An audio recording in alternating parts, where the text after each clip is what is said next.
خداحافظ خداحافظ.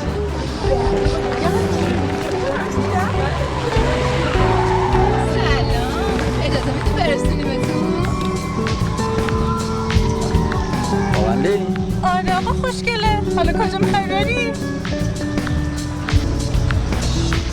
من ماشین دارم خودم مزاحمتون نمیشم متاسفانه. ببخشید دیگه ماشین هست. چه حیف شد. کاش میشد برسونیمتون.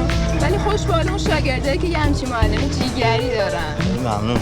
الان که یه دوره الان موها ریخته.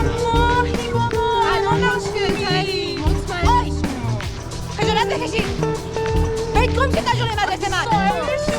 بریم حرکت کن. برو گم شو. میگم باید بفرمایید.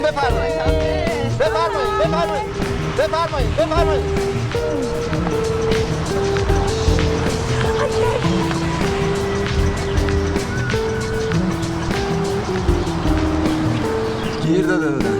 دستون درد نکن. چرا جوونا جدیدن اینجوری شدن؟ شما سنگین‌تر رفتار کنید. تو خیابون بهتون گیر نمیدن. بله. درسته. خیلی نکته ظریفی رو داشته شد.